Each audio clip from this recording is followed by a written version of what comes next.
Halo, selamat datang teman-teman. Em, ya, sekarang ini jam setengah 12 malam. Ini tuh malam Senin, besok saya harus kerja, tapi saya nggak bisa tidur sekarang. Akhirnya saya pingin ngobrol, ya udahlah kita bikin video ini ya. Mudah-mudahan ada manfaat yang bisa diambil. Em, Beberapa hari yang lalu saya mendengar sebuah istilah yang saya tulis ini ya. Ketika kamu jatuh cinta, kamu tidak bisa melawan. Kamu sudah jatuh, kamu tidak bisa melawan. Menyerahlah saja kepada panggilan cintamu itu. Nah, ini bisa berarti banyak ya, panggilan istri, panggilan anak. Tapi yang mau saya bahas itu panggilan tentang apa ya? Tentang eh, karir. Kenapa karir? Saya mau mulai dari cerita saya. Saya tuh kan punya YouTube, LinkedIn, Facebook, dan juga Instagram dan juga blog. Gitu. Saya tuh kadang ngerasa heran, kenapa ya saya kok mau repot-repot untuk bikin konten gitu, bikin-bikin sesuatu lah di sosial media gitu. Ya memang awalnya saya bikin-bikin kayak gini tuh ya karena saya pengen melakukan personal branding gitu ya. Tapi kalau tak pikir-pikir lagi,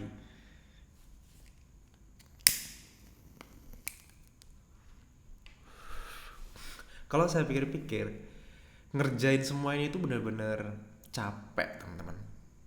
Dan saya juga kadang ngerasa kayak, uh, ngapain sih saya capek-capek kayak gini? Kerjaan yang saya lakukan aja tuh sekarang udah cukup gitu, ngebuat saya bisa menghidupi keluarga, anak istri, bisa juga bantu orang gitu. Ngapain saya harus capek-capek ngonten di YouTube, konten di Facebook, di Instagram dan juga LinkedIn, dan nulis lagi. Bahkan saya nulis blog dan juga nulis buku saya tuh. Gitu. Em, Iya, setelah mendengar istilah ini tuh, saya jadi sadar, oh ternyata saya sudah jatuh cinta dengan semua ini gitu. Tapi saya melihat kayak jatuh cinta ini tuh membawa manfaat gitu loh.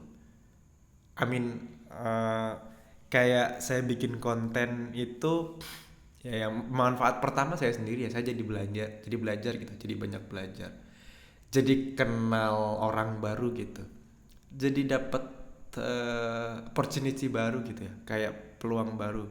Saya bahkan ada cerita menarik ya. Jadi sebelum saya punya YouTube, terus punya blog sendiri, saya tuh dulu suka nulis di medium.com teman-teman kalau tahu. Singkat cerita, salah satu tulisan saya dibaca oleh seseorang yang dia kepingin ngebuat bisnis. Terus sebenarnya apa yang saya bahas di situ tuh nggak nyambung. Jadi waktu itu saya nulis tentang blockchain, tapi saya diajakin bisnis untuk bikin aplikasi live streaming. Nggak nyambung. Tapi intinya eh, orang yang baca tulisan saya tuh suka gitu dengan saya, dan kita ngobrol, kenalan, kita bikin bisnis itu meskipun gagal. Terus ya saya dikasih project, dapat bayaran, oke. Okay. Cuman ada satu satu hal yang ini momen besar dalam hidup saya. Jadi waktu itu, ini ada cerita yang kalau orang-orang deket saya tuh udah saya tahu, udah saya kasih cerita, kasih tahu gitu. Waktu itu saya sakit lah, intinya sakit, nggak punya BPJS, KTP belum ada dulu, ya masa-masa masih merintis lah. Karena dulu saya hidupnya pindah-pindah, kebetulan KTP, dan pada saat sakit nggak bisa ngurus, nggak bisa kemana-mana kan. Singkat cerita saya harus dioperasi. Em, dan saya nggak punya duit gitu, terus tabungan juga nggak ada. Tapi dengan orang yang saya tadi kenalan gitu, ya kita ada project yang sedang jalan. Terus saya bilang ya, saya nggak bisa ngerjain lah, orang saya tuh bangun dari tempat tidur aja nggak bisa, sakit banget gitu. Terus kebetulan klien ini tuh waktu itu saya tinggal di Jogja, temen SMA-nya jadi eh, kayak kepala di sebuah rumah sakit umum gitu. Lalu udah kamu pergi ke rumah sakit ini aja, ambil tindakan, nanti masalah biaya nggak usah dipikirin. Beneran kata saya, iya beneran karena kita butuh kamu, Mas Rosid, untuk mengerjakan proyek ini. Ya alhamdulillah lah kalau gitu. Singkat cerita 4 hari saya proses, dan untuk bisa sembuh maksimal itu sekitar 3 bulan lah. Maksudnya kayak saya udah bisa aktivitas secara secara seperti normal gitu, udah sembuh total. Mungkin dalam waktu 1 bulan lah saya, setelah 1 bulan proses itu semua saya bisa mulai kerja. 3 bulan sudah beranilah keluar keluar kota itu. Saya ngebayangin, eh, kalau saya dulu nggak mengikuti panggilan panggilan cinta saya, karena saya cinta menulis ya teman-teman. Saya suka banget nulis, meskipun tulisannya tidak bagus tapi saya suka aja nulis. Dan saya suka ngebahas hal-hal yang sangat random. Dulu saya itu Android developer ya. Saya bikin aplikasi Android. During that time saya belajar AI dan juga blockchain. Dulu tahun 2016-17 itu AI sudah mulai mulai banyak yang bahas, dan blockchain itu nggak terlalu rame lah. AI sudah lebih rame gitu. Cuman dulu saya kan bahas aja lah yang tidak rame gitu. Bodoh amat karena saya tidak mencari keramaian, ketrendingan gitu. Nah, cuman gara-gara saya ngebahas hal yang sangat random, jadi mungkin jadi unik ya. Ini apaan sih blockchain, ini ngapain ya? Nah, ini ngomongin blockchain gitu. Tapi ternyata malah kayak ada orang yang ngebaca terus ngubungin saya, terus kita jadi bikin bisnis bareng gitu, bikin proyekan bareng.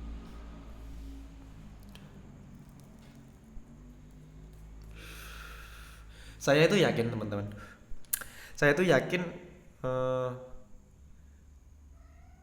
zaman sekarang kan zamannya sosial media gitu. Teman-teman tuh ya pasti pengen lah bikin sosmed gitu, atau bikin side project berkarya lah ini. Oh, saya suka banget kata berkarya.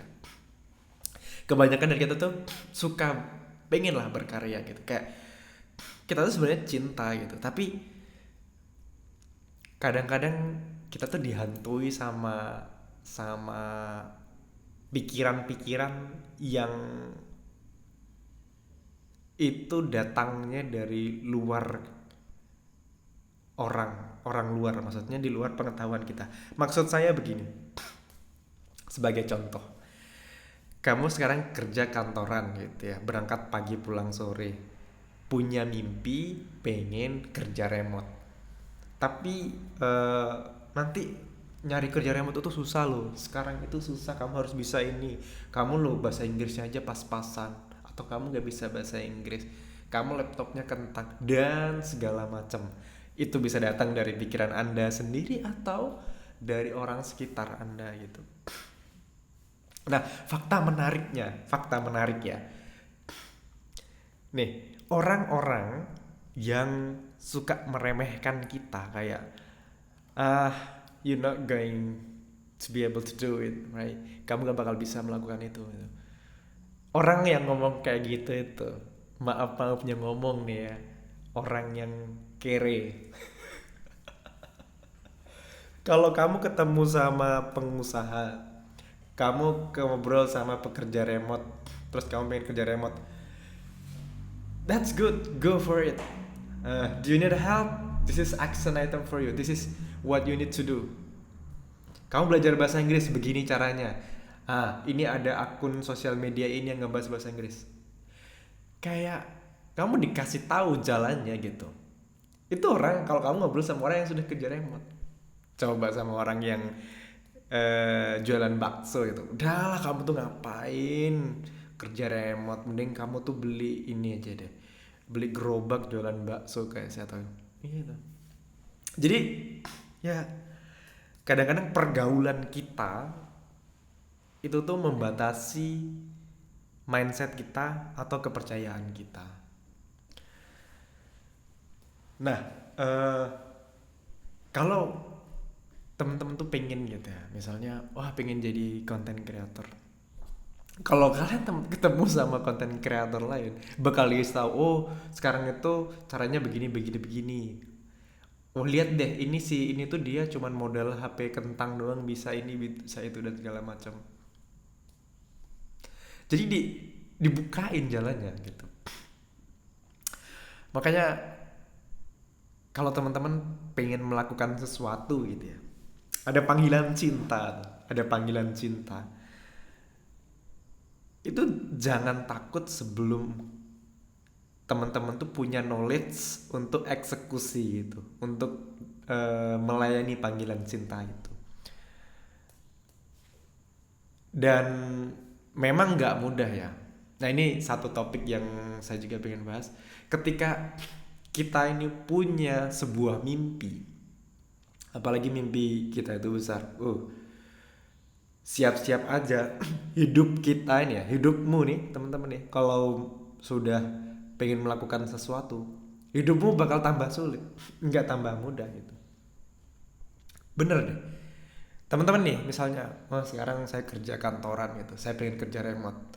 Kamu berkomitmen pengen kerja remote, hidupmu jadi tambah susah. Ayo kamu.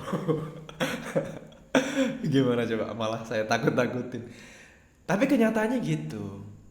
Karena untuk bisa berhasil dapat kerja remote nih misalnya, ada pengorbanan yang harus dilakukan gitu. Ada waktu yang harus dikorbankan. Kayak misalnya nih, kamu kerja dari jam 9 pagi sampai jam 5 sore. Kamu pengen kerja remote. Kamu harus spend waktu at least 2 jam buat belajar. Katakanlah setelah kerja harus waktu bersama keluarga, beresin itu segala macam. Kamu mulai punya waktu dari jam 10. Dari jam 10 sampai jam 12 yang harusnya kamu istirahat, malah kamu harus belajar, kamu harus nyari kerja, harus melakukan ini itu dan segala macam. Kamu tambah sulit nggak? Waktu istirahatmu berkurang, matilah kamu. Right? Itu kenyataannya teman-teman. Tapi bayangin,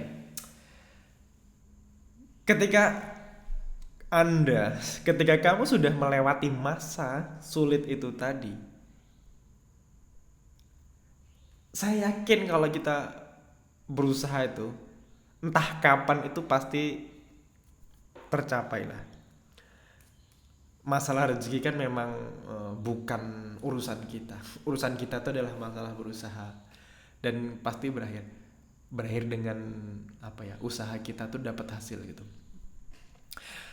Jadi dari hidup kita yang menderita tuh tadi, kita bakal dapat bonus atau dapat hadiahnya. Hadiahnya tuh ya kita bisa dapat pekerjaan yang kita impikan misalnya, atau mau bisnisnya jalan dan segala macam. Nah, yang paling penting ini menurut saya, kita jadi belajar hal baru. Oh, mempelajari hal baru rasanya tuh apa ya? Iya nih, kayak cinta yang saya rasakan tuh cinta ketika saya belajar hal baru. Ketika saya tuh gini toh caranya. Misalnya tadinya kan saya nih ya, awalnya tuh Android ya. Ketika saya mau kerja remote, saya jadi back end developer. Ternyata lebih mudah gitu ya. Jadi ternyata saya lebih cocok di back end gitu. Habis itu eh saya penasaran pengen nyoba bikin front end. Nah, saya jadi blogger karena latihan project front endnya tuh bikin web blog. Terus saya dapat kerjaan. Terus karena saya punya background backend jadi full stack sekarang. Sekarang AI, dulu waktu tahun 2016 saya udah belajar AI.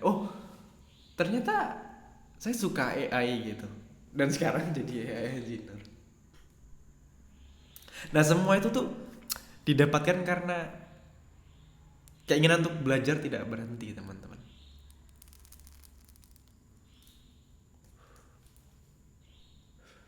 Jadi pertanyaannya sekarang, kalian apa nih panggilan cinta kalian? Sampai teman-teman jatuh jatuh cinta dengan apa gitu? teman-teman jatuh cinta. Kalau sudah jatuh ya jatuh. Eh, Satu yang mungkin penutup video ini, kalau teman-teman sudah jatuh cinta, sudah, jangan melakukan apapun selain mengejar eh, panggilan cinta itu, datang ke panggilan cinta itu, karena itu jatuh cinta, panggilan cinta itu nggak bakal pernah berhenti untuk memanggil kita sampai kita tua. So daripada kita melakukan panggilan cinta itu di usia yang sangat tua, kita nggak punya tenaga lagi, mending sekarang aja. Karena percaya aja, kalian bisa lihat lah, ngobrol lah sama orang-orang yang sudah tua, apa penyesalannya dan apakah masih ingin itu ya, masih ingin gitu. Jadi lakukan aja teman-teman. Oke, obrolan randomnya segitu aja ya, panggilan cintanya dipenuhi. Sangat random sekali. Mudah-mudahan kalian dapat manfaatnya ya. Yang lagi mau nyari kerja, semangat nyari kerjanya. Yang sedang berkarya, semangat berkaryanya. Sampai jumpa di video-video berikutnya.